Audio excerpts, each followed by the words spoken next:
سر میرا سوال یہ ہے کہ کیا حضور صلی اللہ علیہ وسلم کے روضہ مبارک کا دروازہ کسی وی آئی پی کے لیے، کسی بادشاہ کے لیے کھولا جاتا ہے؟ جی نہیں، یہ بھی ایک ایسا مسئلہ ہے جو لوگوں میں بہت پھیل گیا ہے اور غلط مشہور ہو گیا ہے لوگوں کے اندر۔ لوگ یہ سمجھتے ہیں کہ فلاں بادشاہ وغیرہ آتے ہیں اور وہ نبی صلی اللہ علیہ وسلم کی قبر کی زیارت کے لیے جاتے ہیں۔ آپ کو عمومی طور پہ میں خلاصہ بتاؤں کہ یہاں کے بادشاہ بھی نبی صلی اللہ علیہ وسلم کی قبر کی زیارت نہیں کر سکتے ہیں، قبر کی یعنی کہ قبر تک نہیں جا سکتے ہیں۔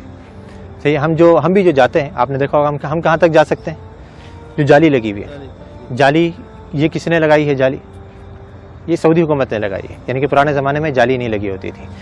اس کے پیچھے، جالی کے پیچھے کیا ہے؟ بہت سے لوگ یہ سمجھتے ہیں، وہ جھانک کر کے دیکھ رہا ہوتا ہے کہ ہمیں قبر نظر آ جائے کسی طریقے سے۔ قبر ناممکن ہے کہ نظر آ جائے، کیونکہ جالی کے پیچھے 3 دیواریں ہیں۔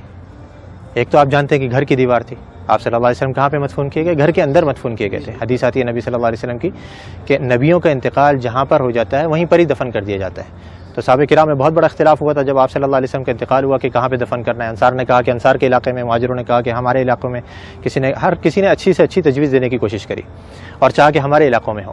قریب تھا کہ تلواریں نکل جائیں۔ حضرت ابو بکر رضی اللہ عنہ آئے اور آ کر کے حدیث سنائی کہ میں نے نبی صلی اللہ علیہ وسلم سے سنا ہے کہ نبی کا انتقال جہاں ہو جائے وہیں دفن کر دینا چاہیے۔ تو صحابہ کرام یہ تھے کہ جو ابھی جنگ چھڑنے والی تھی فوراً تلواریں اپنے بند کر دی گئیں، اور ساری ہمارے درمیان میں بھی یہی ہونا چاہیے کہ جب حدیث آ جائے تو ہمارے درمیان کسی بھی قسم کے اختلاف ہو وہ فوراً ختم ہو جائے۔ تو آپ صلی اللہ علیہ وسلم کو دفن کیا گیا کہاں پر؟ دیکھا گیا کہ آپ کا انتقال ہوا ہے حضرت عائشہ کے گھر کے اندر۔ آپ صلی اللہ علیہ وسلم حضرت عائشہ کی گود میں سر رکھے ہوئے تھے، آپ بیماری کی حالت میں تھے، بہت زیادہ بخار کی تپش میں تھے، تو آپ صلی اللہ علیہ وسلم کو وہیں پر ہی مدفون کر دیا گیا جس جگہ پہ آپ کا انتقال ہوا۔ تو وہ جگہ کون سی تھی؟ گھر۔ اب گھر کی ظاہری بات ہے 4 دیواری تھی، 4 دیواری کے باہر کچھ عرصے کے بعد پرانے زمانے میں ہی ایک اور دیوار بنائی گئی جس کے 6 کونے تھے، 6 کونے، یعنی کہ عام طور پہ 4 کونے ہوتے ہیں نا گھر کے دیوار کے، اس کے 6 کونے بنائے گئے تھے۔ یہ 6 کونے کیوں بنائے گئے تھے؟ پیچھے کی طرف سے، قبلہ بھی اس طرف ہے، جنوب میں، مدینہ کا جنوب میں قبلہ ہے، گھر ادھر ہے، گھر کے پیچھے کا جو علاقہ ہے وہاں پہ تیکون بنایا گیا تھا۔ جو دیواریں ہیں وہ تیکون کر کے بنائی گئی تھی۔ کیوں تیکون بنائی گئی تھی؟ تاکہ کوئی شخص جب نماز پڑھے تو اس کی سیدھ نبی صلی اللہ علیہ وسلم کی قبر کی طرف نہیں ہو، ادھر کوئی نماز نہ پڑھ سکے، تاکہ آپ صلی اللہ علیہ وسلم کی قبر سامنے نہیں آئے نماز کے درمیان میں۔ کیونکہ نبی صلی اللہ علیہ وسلم کی حدیث یہاں پہ لکھی ہوئی، آپ نے بورڈ پہ پڑھی ہوگی کہ آپ صلی اللہ علیہ وسلم نے قبرستان میں یا قبر کی طرف رک کر کے نماز پڑھنے سے منع کیا ہے۔ تو وہاں پہ یہ دوسری دیوار بنائی گئی۔ اب 2 دیواریں بنی ہوئی ہیں، تیسری دیوار ان دونوں دیواروں کے درمیان میں بنائی گئی، اس کے باہر نہیں۔ 2 دیواریں بنی ہوئی ہیں، ان کے درمیان میں یہ تیسری دیوار بنائی گئی۔ تو اس دیوار کے اوپر یہ گنبد کھڑا ہوا ہے، اس دیوار یا اس کے ساتھ میں کچھ چھوٹے موٹے ستون سے ہیں، ان کے اوپر یہ گنبد کھڑا ہوا ہے۔ یعنی جس سے میں نے ابھی تھوڑی دیر پہلے ذکر کرا تھا کہ جو اندر گھر کی دیوار ہے وہ تو کچی ہے، اس کے اوپر گنبد نہیں بنایا جا سکتا ہے، تو گھر کے باہر کی دیوار پر یہ گنبد کھڑا کیا گیا۔ تو اب یہ 3 دیواریں ہیں، یہ 3 دیواروں کے اندر جو پہلی دیوار تھی، سب سے گھر کی جو دیوار تھی، اس کے اندر پہلے زمانے میں ایک کھڑکی تھی، ایک دروازہ تھا، اور اوپر ایک روشن دان تھا۔ روشن دان وہاں سے ہوا ہے۔ کھڑکی اور دروازہ جو پرانے زمانے میں بند کر دیا گیا تھا، رہ گیا تھا روشن دان۔ وہ بھی کچھ عرصے کے بعد اس ڈر سے کہیں کوئی پرندہ اندر گر کر کے مر نہ جائے اور اس کی بسان بدبو وغیرہ اندر پھیلے، وہ بھی بند کر دیا گیا بالکل۔ تو اب کوئی اندر جانے کی جگہ باقی رہی؟ نہ دروازہ ہے، نہ روشن دان ہے، نہ کھڑکی ہے، تو بادشاہ بھی نہیں جا سکتے۔ ہاں اگر کوئی جن کو اللہ نے صلاحیت دی ہو کہ وہ دیوار پار کر کے اندر چلے جائے تو ممکن ہے، لیکن انسان نہیں جا سکتے۔ تو اب وہ جو لوگوں کو غلط فہمی ہوتی ہے وہ یوں ہوتی ہے، لوگ یہ سمجھتے ہیں کہ دیکھو ہمارے سامنے دروازہ کھولا گیا اور وہ بادشاہ صاحب یا فلاں وزیر اعظم جو اندر جا رہے ہیں، وہ جالی کا دروازہ کھولا گیا، وہ دیواروں کا دروازہ نہیں، وہ دیواروں کا دروازہ تو پیک ہے بالکل، اس کو یہاں کے بادشاہ بھی اندر نہیں جا سکتے۔ تو وہ جالی جو ابھی سعودی حکومت نے لگائی ہے وہ اس لیے لگائی ہے کہ پہلے زمانے میں لوگوں نے گھر کی دیوار سے برکت لینی شروع کر دی تھی، اس کو چوما چاٹی یا اسے مسا کرنا، اس کو چھونا، تو یہ غلط کام ہے۔ جیسے میں نے ابھی ذکر کرا کہ نبی صلی اللہ علیہ وسلم نے آثار کے تتبع سے منع کیا ہے، نبی صلی اللہ علیہ وسلم کے بتائی ہوئی شریعت کے مطابق ہم نے عمل کرنا ہے۔ آپ نے کیسے سلام کرنا ہے نبی صلی اللہ علیہ وسلم کے اوپر، آپ وہ سلام کریں گے آپ کو اجر ملے گا، ثواب ملے گا۔ آپ نے جو سلامتی کی دعا کرنی ہے حضرت ابوبکر صدیق کے لیے، عمر فاروق کے لیے، اس پر اجر ملے گا، سنت کے کاموں پر آپ کو اجر ملے گا۔ لیکن دیواروں کی چوما چاٹی کرنا، یا جیسے بہت سے لوگوں کو دیکھا جاتا ہے مسجد نبوی کے در و دیوار کو ابھی بھی وہ اپنے رومال اتار کر کے اس پہ پھیر رہے ہوتے ہیں کہ اس کے اندر برکت منتقل ہو جائے، یا کوئی احرام کا کپڑا لایا ہوا ہوتا ہے، یا کوئی ٹوپی اتار کر کے اس پہ پھیر رہا ہوتا ہے، یہ سب غلط کام ہے۔ تو یہ پرانے زمانے میں جب شروع ہوئے تو اس زمانے کے جو علماء کرام تھے، لوگ کہتے ہیں نا یہ وہابی، تم تو اس زمانے کی پیداوار ہو، ہمیں بیچارے ہم وہابی کہتے ہیں، ہم تو اپنے آپ کو وہابی نہیں کہتے۔ تو یہ جو وہابیوں کے عقیدے ہیں نا، جو ان کی نظر میں وہ پرانے زمانے سے چلے آ رہے ہیں، تو اس زمانے کے اندر یہ دوسری دیوار بنائی گئی، گھر کے باہر ایک اور دیوار بنائی گئی تاکہ لوگ گھر کی دیوار تک نہیں پہنچ سکیں۔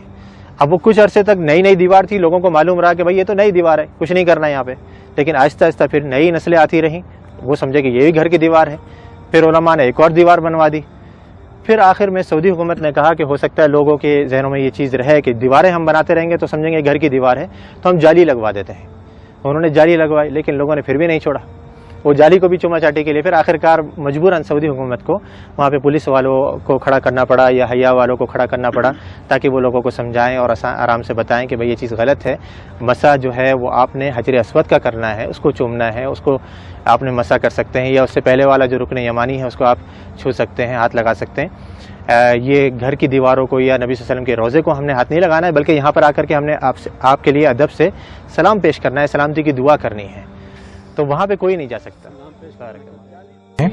یہ حصہ عائشہ رضی اللہ تعالیٰ عنہ کا گھر ہے جو نبی صلی اللہ علیہ وسلم کے دور میں تھا، اور رائٹ سائڈ میں مسجد کا ایریا ہے۔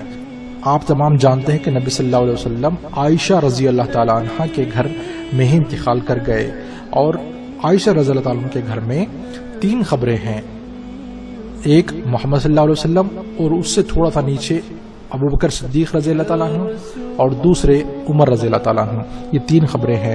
پھر کچھ سال بعد یعنی 80 ہجری میں جو عائشہ رضی اللہ تعالیٰ عنہ کا چھت تھا وہ گر گیا، تو عمر بن عبدالعزیز نے وہاں کے اس جگہ پر انہوں نے کیا کیا، ایک 4 کونی ایک دیواریں بنائی جس کا کوئی دروازہ نہیں تھا، اور نیا چھت بنایا۔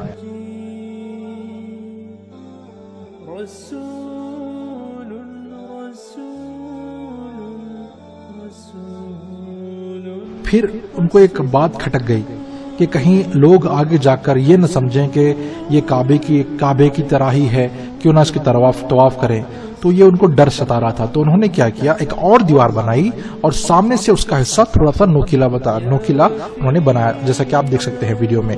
سبحان اللہ، دیکھیے وہ لوگوں کو گمراہ ہونے سے بچنے کے لیے کس حد تک سوچ رہے ہیں، سبحان اللہ۔ پھر اس کے 600 سال بعد ایک دوسرے خلیفہ نے اندر کے حصے پر ایک سفید رنگ کا گنبد بنایا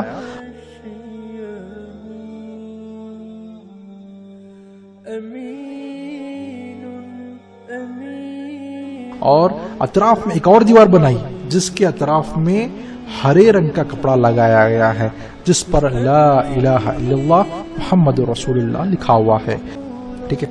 پھر اس کے بعد ایک اور دیوار بنائی گئی، گنبد بنایا گیا، گنبد کے بعد ایک اور سپورٹنگ دیوار بنائی گئی، اس کے بعد جالی لگائی گئی، جو جالی آج ہم دیکھتے ہیں۔ جب کبھی ہم مدینے جاتے ہیں تو وہاں پر ہم جالی کے باہر سے نبی صلی اللہ علیہ وسلم اور 2 صحابہ کو سلام کرتے ہیں، تو وہ ہم جالی کے باہر سے کرتے ہیں۔ یہ جالی بھی اسی وقت بنائی گئی تھی جب گنبد وائٹ سفید گنبد اور سراؤنڈنگ ہرا پردہ اور یہ جالی بنائی گئی تھی۔